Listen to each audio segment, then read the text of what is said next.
Assalamualaikum warahmatullahi wabarakatuh. Waalaikumsalam warahmatullahi wabarakatuh. Baiklah, terima kasih atas waktu yang telah diberikan kepada kita.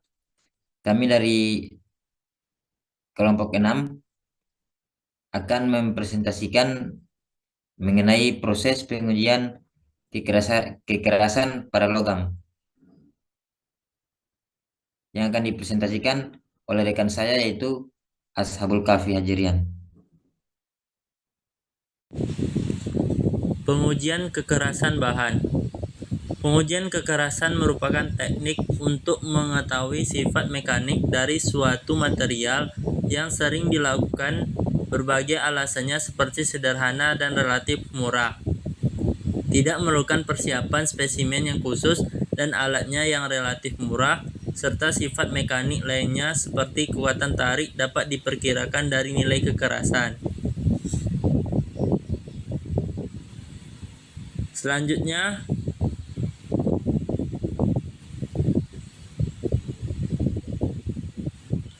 dengan adanya tekanan terhadap benda yang akan diuji dapat dianalisis seberapa besar tingkat kekerasan dari bahan tersebut melalui besarnya beban yang diberikan terhadap luas bidang yang menerima pembebanan.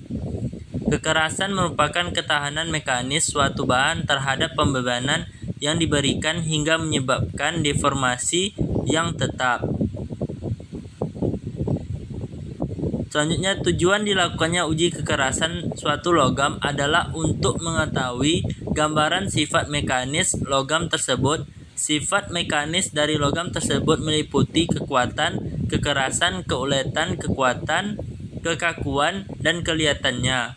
Sehingga spesifikasi logam tersebut dapat diketahui dan dapat disesuaikan dengan tujuan penggunaannya yang tepat. Selanjutnya,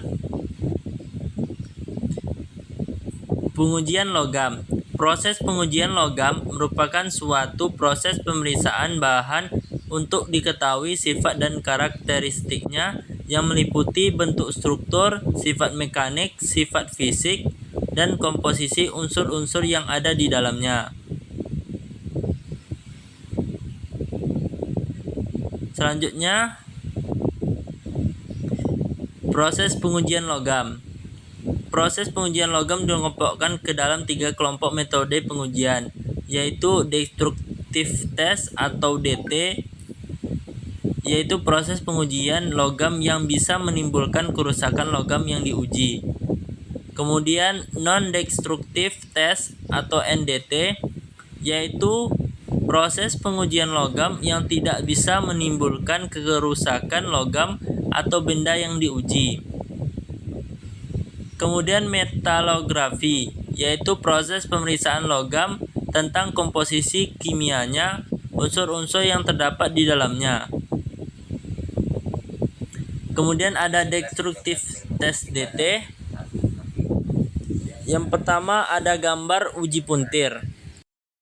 Dan ada uji tarik, ada uji tekan, uji bengkok. Kemudian kepada rekan Nur Hidayat dipersilahkan.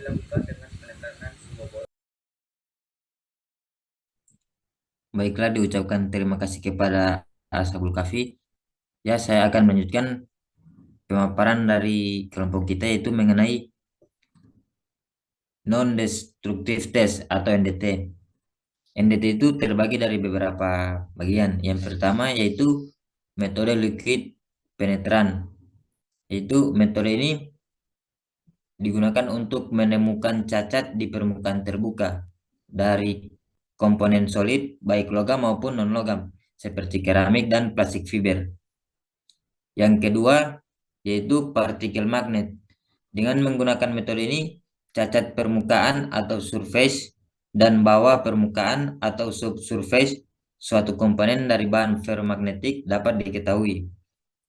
Dan yang ketiga yaitu metode dengan arus eddy. Inspeksi ini memanfaatkan prinsip elektromagnetik. Prinsipnya arus listrik dialirkan pada kumparan untuk membangkitkan medan magnet di dalamnya.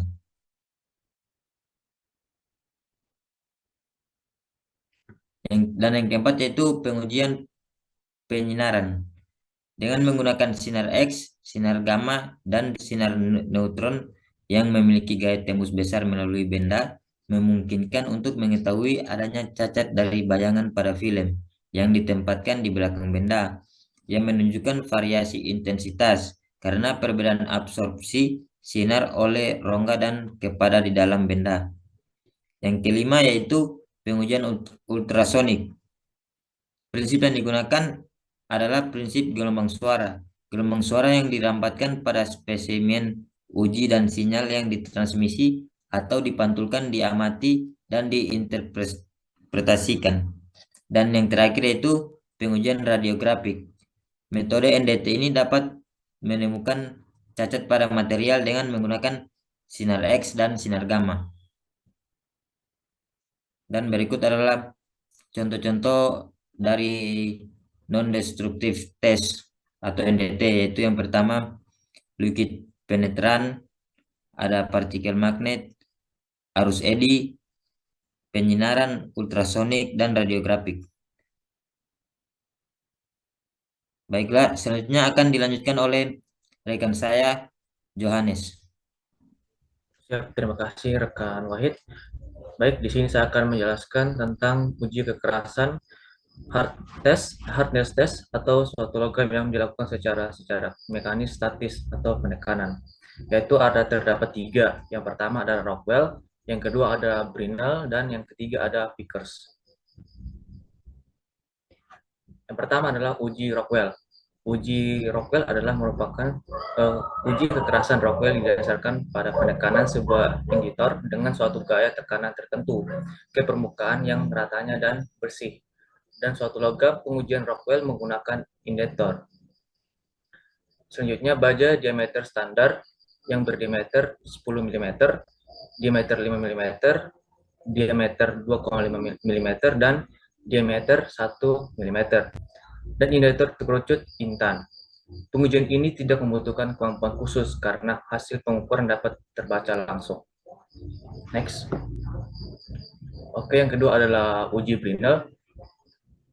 Uji Brinell atau uji kekerasan ini berupa pembentukan dilakukan pada permukaan logam yang menggunakan inditor. Inditor untuk Brinell berbentuk bola dengan diameter 10 mm, diameter 5 mm, dan diameter 2,5 mm, dan diameter 1, mm. Selanjutnya ada uji Brinell dilakukan dengan penekanan sebuah bola baja yang terbuat dari baja krom yang telah dikeraskan dengan diameter tertentu oleh gaya tekan secara statis ke dalam permukaan logam yang diuji harus rata dan harus bersih. Setelah gaya tekan ditiadakan dan bola baja dikeluarkan dari bekas lekukan. Selanjutnya adalah kekerasan ini disebut kekerasan Brinell yang biasa disingkat atau BHN atau Brinell Hardness Number. Yang ketiga ada uji Vickers.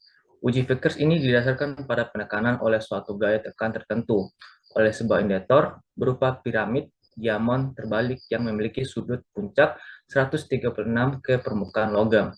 Yang diuji kekerasannya, di mana permukaan logam yang diuji ini harus rata dan bersih.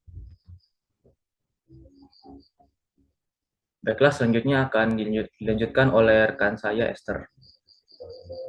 Baik, terima kasih rekan Yohanes. Saya akan melanjutkan, yaitu uji tarik. Uji tarik pada logam dilakukan untuk mengetahui kekuatan suatu logam sebagai data pendukung bagi spesifikasi logam tersebut. Di bagian tengah batang uji, yaitu bagian yang paralel, diberikan tegangan yang uniform, yaitu pembebanan, dan bagian ini disebut dengan gauge length dan selalu diukur panjangnya selama proses pengujian. Tujuan dari pengujian tarik adalah untuk mengetahui tegangan tarik maksimum atau tensile strength, tegangan lulus suatu bahan, dan regangan bahan melalui kurva tegangan regangan. Besarnya kekuatan tarik dapat dilihat dari tegangan maksimum yang tergambarkan pada kurva tarik. Ini adalah kurva tarik, kurva tegangan regangan yang dihasilkan dari pengukuran menggunakan alat ukur tadi. Dapat dilihat dari ujung kiri bawah, garis tersebut akan naik ke kanan atas hingga pada titik luluh. Kemudian akan naik secara perlahan dari titik luluh hingga pada titik modulus elastisitas. Kemudian dari titik modulus elastisitas, kurva tersebut akan menurun hingga titik putus.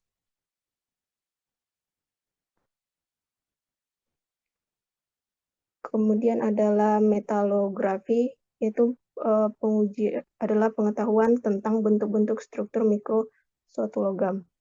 Sifat-sifat mekanik dan fisik suatu logam ditentukan oleh gambar bentuk struktur mikronya. Gambar tersebut berasal dari ketidakteraturan butir, ukuran butir, distribusi fase, unsur pengatur, perubahan karena deformasi, dan lainnya.